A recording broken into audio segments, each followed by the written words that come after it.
A key element of WLE is its integrative capacity, its ability to look at very complex systems and bring them into focus with regard to productivity, income, gender equity, adaptation, and resilience.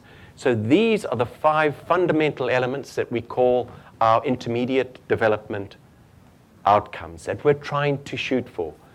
Productivity increases, income increases, gender and equity out there for both women, marginalized groups, and youth.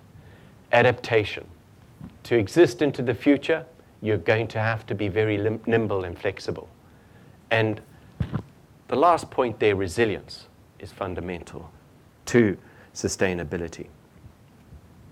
So we put ecosystem services up front. Ecosystem services, water, land, biodiversity, are all the fundamental elements that we talk about. And I think it's best to refer to them as ecosystems. They're part of a structure that actually delivers us services and goods. And so we take an ecosystems-based approach to the way we think we should be reorganizing agriculture.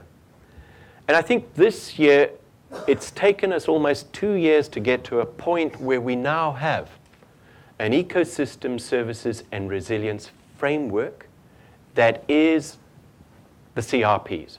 It was developed by the CRPs. The groups, Matthew was involved, several of you were involved in the development of this ecosystem service and resilience framework. And this is the umbrella of the program. And as you can see, it has these fundamental elements that make up this framework, and you can probably pick out where your individual projects actually fit into each of those boxes and compartments.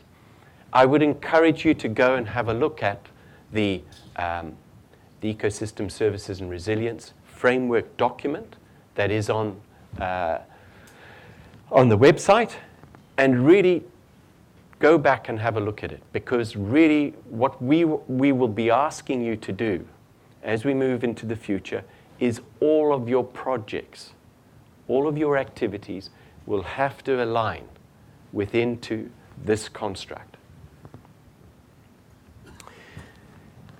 We're also talking about trade-offs, costs and benefits across scales. And I think there are some really great examples that are starting to come out within the program. And I don't know whether any of you have looked at that short film video that WLE produced this year on the beels of Bangladesh.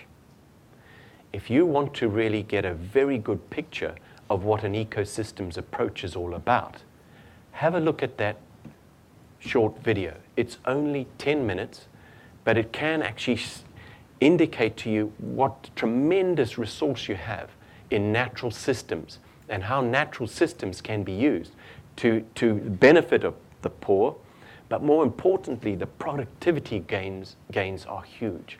So really, I think that's a tremendous example of what we think is a good example of an ecosystem service approach.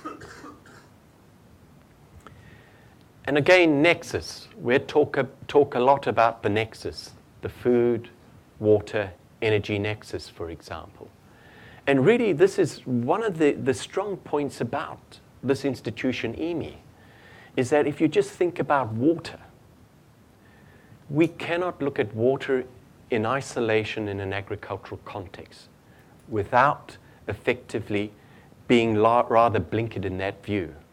We need to look at water in its entire sectorial approach. And that's why basins and the basins notion is so strong within EMI and WLE. And in fact, I think if you look at it from an institutional perspective, probably EMI is the most advanced in looking at very complex systems that other, you could say, CRPs and also institutions are struggling at when we talk about a systems approach and the issues associated with that. And then urbanization, I've said. And again, this is a very strong point within WLE. We are probably the only CRP that's working in that fringe, that urbanization rural fringe, and looking at essentially how do we make better use of these systems to the benefit of all, and really putting an ecosystems lens across it.